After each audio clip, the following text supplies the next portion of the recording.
Hi everyone. What I will say is based on the lectures given by our four incredible speakers, Nir, Don, Eyal, and Pavel. Thank you all very much. It is really exciting that we are here together. Our three groups comprising hundreds of people, over a few tens are present at this wonderful conference. One subject we discussed here at length is statistics and their analysis by conditions, right? Statistics in business or for an individual is simply measuring an activity over time. So here we have the time axis. T stands for time, and the vertical axis is Q, the quantity of something.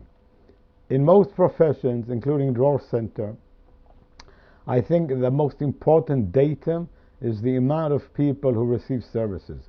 We do not focus on money, because if we have many clients who want our services, they will bring the money. But first, we need to bring in the public. That is why when a student shows up and they want to do a course, but are not in a good financial situation, I always say to Carmela, give them a discount. Well, maybe I shouldn't have said that. We always want to keep the client, because a satisfied client is our senior product, right? Now, this is a graph that Pavel presented earlier, showing the cycle of most businesses. It starts at a certain point, rises as the business expands, then slows down and descends, and will then either crash or go up again. Pavel, did I understand correctly? Thanks. At this point, when the statistic slows or goes down, a decision must be made. The correct decision will bring renewed growth, but the wrong decision will cause a crash. Please note the data we are learning here these past 2 days is based entirely on Ron Hubbard's research. And Hubbard researched this critical stage in the cycle of a business or an organization. Now, we see a phenomenon in life and we say, wow, why did this happen? We use the word why to get a reason for something we observe. At this point that Pavel spoke about, when my business goes from thriving to slowing down and then into a decline, I ask myself why. Why is there a decline? Why did my business stop expanding? Hubbard, in his genius, took a simple word and gave it a lot of meaning. And he wrote dozens of articles about this. There is a special course that teaches this. Hubbard uses the word why as a noun, the why.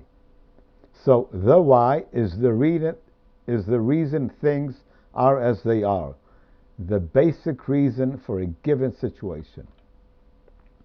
If the statistic shows a rise, we can ask, why is it going up? The why for expansion could be that we give excellent service, we offer good prices, possibly we invented a new product. Usually, when there is a rise, we're so happy that we do not even analyze our success. When the stat stops going up, right at this point here, we tend to blame something else or someone else. We blame the weather, it's the government, or the holidays, or the competition, or the Chinese. Something happens outside my control, and I don't know what to do about it. Hubbard says that the why, for it to be true and correct, the real why, it must be something that you are cause over. If the why you find is not under your control, if you're not cause over it, it cannot be the real why. You cannot change the weather, right? So the weather is definitely not the real why. The real why, once I find it, that its cause will open the door to change. Let me share a personal example of this. For many years, Tammy and I worked in a nail factory. Once a month, we held a management meeting with the general manager, and we would analyze monthly financial results. We could see that the factory lost money last month, and that we must do something about this. Yet the factory manager explained, yes, it was a rainy month, nails don't sell when it rains because they might rust. Following month, we lost money again. We do our monthly meeting, and the manager says, well, it was a sunny month. Nails don't sell when it's hot. This was many years ago when there were terror attacks in Israel. So people don't buy nails when there's bombings. Then, during the holidays, no one buys nails, and so on. Since we had no means of finding the real why, this nail factory is gone, as some of you know. Something else is there now. So the key to raising statistics is to constantly observe data, apply the correct condition formula, and see what your cause over, that which depends on you alone, which is the basic reason for the change. Okay? If you allow me some more minutes of your time, I will share my personal experience in applying this. We draw a graph again, and in 1992 a historic event takes place. What happened? Tammy and Danny opened Dror Center.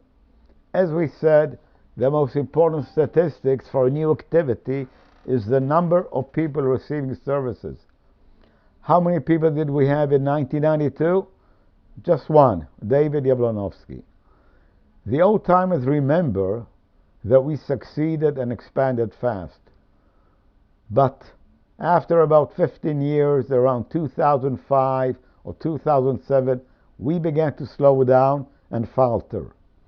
People who had been with us for a long time began leaving, like Eyal, Ronit, Don, Dima Zhitovetsky, Alex Shore. They moved on to higher organizations to continue their courses or do the upper levels of the bridge.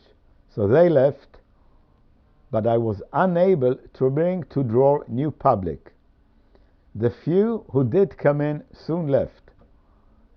Some of them, like Yaniv Berliner, Nir Lav, and Yariv Marmor, are now back at Dror 20 years later. In those years, 2005 until 2012, occasionally someone stumbled upon us but did not stay long. They would say to me, I don't want to be in this cult, or you're the Church of Scientology, oh, that's scary, or I read about you in the newspaper, your reputation is bad, your conduct is terrible, or wow, this is a church, but I'm a Jew. We're in Israel, so nobody wants to be in a church, right? Because churches are for Jesus and crosses, and they think we're related to that. I soon realized that I cannot do anything about this. We were under a very oppressive regime. We were not allowed to do many things, no conferences like this one, no cooperation.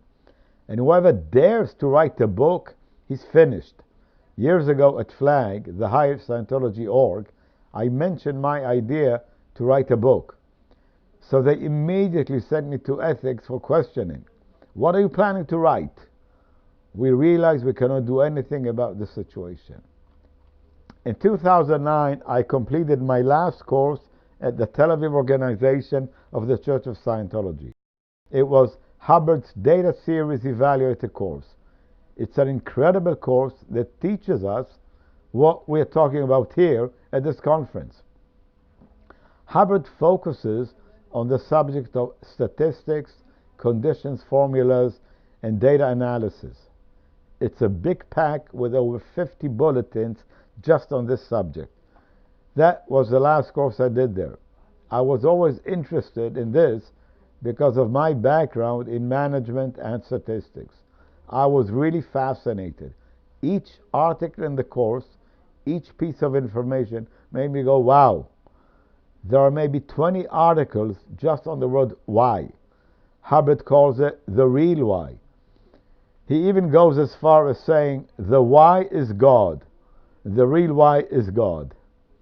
This means that when you find the real reason for something, then you can change it. It is the true cause that can change your life. That is your God. Find the true reason which your cause over.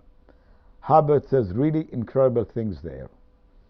When I fully understood this data, I realized that it will do me no good to complain about David Miscavige, boss of the Church of Scientology. For many years I knew that Miscavige is a lunatic, but this did not change anything. Complaining about the bad reputation of the church, or that its management stops us from creating and marketing and expanding, will not help us. We already had a fantastic team at Dror Center, but we were stopped. It was forbidden for us to audit many processes. We could not deliver the upper levels or even to train auditors. There really was nothing we could do. I looked around me at our friends, Simcha Kelman, Ella Schner, Mordin Chuli, many other good friends of ours. They all had booming centers at one time, but were brought down by Scientology management. None of them exists anymore. But writing more letters or talking about it won't help me. On the Hubbard Data Series Evaluator course around 2009, I realized that only I can be cause. We are all cause over our own lives, and we each must find our individual real why. I understood that it's up to me, as the founder and manager of Dror Center, to decide how I apply what Pavel talked about today: restore expansion and take Dror to the condition of power. Around 2011, I faced two choices: stay in the Scientology organization or leave it. For many years, I deluded myself, thinking I can improve the system from inside. I have thick folders with letters which I sent to Scientology management, imploring them to change or improve, because the way they were operating was improper and wrong. I asked to meet with the executives, but was repeatedly refused. Because each time I tried to handle or I wrote, they sent me to ethics. They punished me and threatened me. Their ultimate threat was that if I keep talking like this, I will be declared a suppressive person. Then I will not be able to go up the bridge anymore. They tell you that your eternity belongs to them. They have a monopoly on your spiritual freedom. Well, I have some good news today. Everyone here is a suppressive person. This should actually be called the Suppressive Convention. Many people here went through this process to break free of the thought that someone else is your master. Someone holds your future in their hands. It took us a lot of time, Aviv, Dima, Moti, Carmela, Tammy, and I, to research and to find out that all the knowledge and Hubbard's tech is out in the open and free to use. The turning point was when I realized that focusing on what is happening in the org doesn't solve anything. It is a personal decision we each must take to make this change. In 2012, Dror Center left the church. We were in a danger condition, so we had to quickly gather all of Hubbard's knowledge and create a new operating base. The fact that we are here today, that our three groups, Don's Clearing Center, Pavel Shachar and Nir Lahav Consulting, and Dror Center, are thriving and prospering, is proof that we did the right thing in 2012. Prior to leaving the church in 2012, we were 6 staff members with around 50 public onlines. Today, 7 years later, we are 11 staff members: Aviv, Carmela, Dima, Eitan, Emily, Igor, Moti, Sophie, Tammy, Yulia, and myself. The amount of people receiving services at Dror is now more than 120. There are about 90 here in Israel, and between 30 to 40 people who come regularly from Europe, even from the US. The power that we create is based on our work as three people, right? No one tells us what to do.